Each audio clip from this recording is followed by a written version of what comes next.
Hey guys, how's it going? Mythron4 here, and today we'll be talking a little bit about comparisons between 30 FPS and 60 FPS in Azur Lane. So, first let's give a little introduction to what FPS is. It's an acronym for frames per second, and it kind of refers to the way the game is rendered.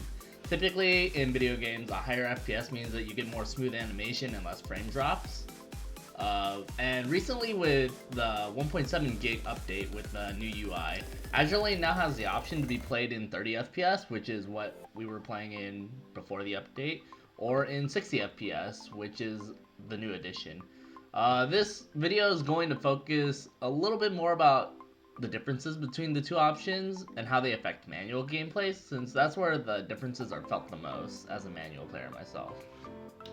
So speaking from my personal experiences, prior to the update, manual was a bit more difficult to play because the joystick control wasn't really as responsive, although when you combine that with being in 30 FPS, it means that you had a little bit of input drop if you're trying to make these swift, fluid glides with your fingers.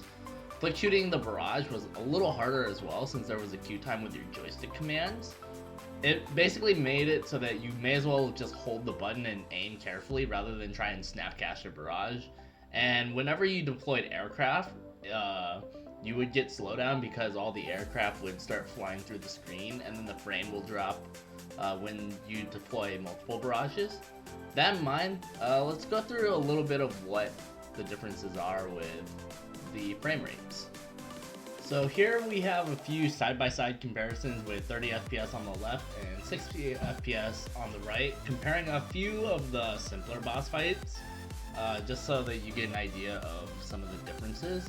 So you'll notice that in several of the fights, you will see a little bit of slowdowns happening on the 30 FPS, and in most of the fights, you'll see that 60 FPS tends to end a little earlier, or that some of the bomb ships and some of the spawning ships come out a little bit faster compared to in 30 FPS.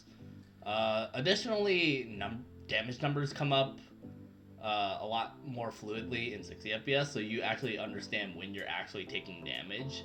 And all of these are actually very important details to keep note of when you're making the transition from 30 FPS to 60 FPS, is that you have a lot more information given to you and a lot more fluid understanding of, oh, this is why this damage happened, or this is what caused this damage to occur to me. As a manual player primarily, I only really use auto when I have the confidence in the AI to consistently clear the map without need for me to come in and assure that a ship does not die or that we don't go into time. You really feel the information coming into play. It's also a good note that the UI update also fixed a lot of the problems that manual play had previously, such as the aforementioned joystick and the flick shot predicament. Those are now a little more consistent in 30 FPS, so you don't have to worry about having like the joystick jamming on you, or that your flick shot kind of veers off to a different part of the screen because of your flick shot. But I think that if you're given the capacity to play in 60 FPS, which not every device will be able to support, so if your device doesn't support it, keep in mind that with these new changes, 30 FPS is still completely playable. It is still totally fine for you to play that. But 60 FPS, if you are a manual player, is a definite upgrade. You'll be able to get much smoother animations, you'll get much smoother cast times, you'll get better snaps.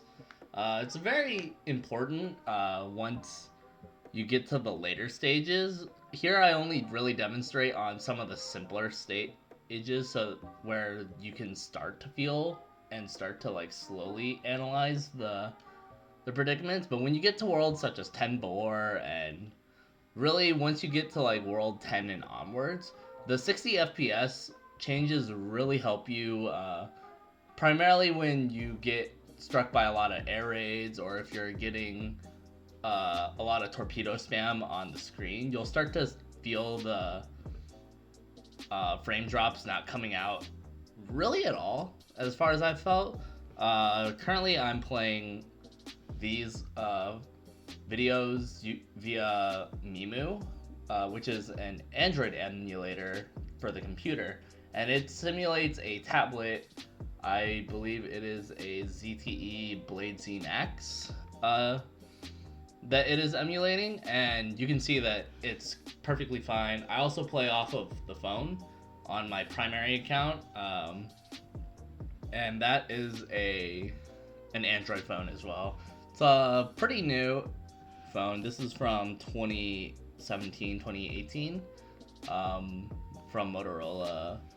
I believe it is the I forget what the exact name of it is. If I remember, I'll most likely put a footnote in the descriptions, but I haven't had any problems with slowdown other than when my battery is running low, but that's when you usually expect your performance to start dipping a bit. And ultimately, I really like the way the game is, because outside of gameplay, the frame rate still translates into like smooth animations for some of the other things. I don't have too many videos demonstrating it, since I don't have too many examples to demonstrate aside from my phone, which I don't have a way of capturing. But some of the important things, or some of the more charming things, is that you have a smoother menuing. So when you're trying to just click through and finish things on your menu as quickly as possible, or when you're trying to put chips out on the commission manually, you can get those done a lot faster and with a lot less stutter. And one thing that I found really fun when I tested it out with my Live 2D is that the Live 2D animations are like a lot smoother. They don't really like pause and stutter as much as normally, and I really think that that was a really fun and a little bit of a perky addition to Azur Lane for the entire UI update. Most likely I will talk a little bit more about the menuing and stuff in a future video, but for now I think that's really all the good pros and cons of 60 FPS. Thank you guys for watching. If you like this type of content, please like, comment, and subscribe for more. More Azur Lane content will be coming out. I'll start to slowly amass them as they come by. But thank you guys for watching.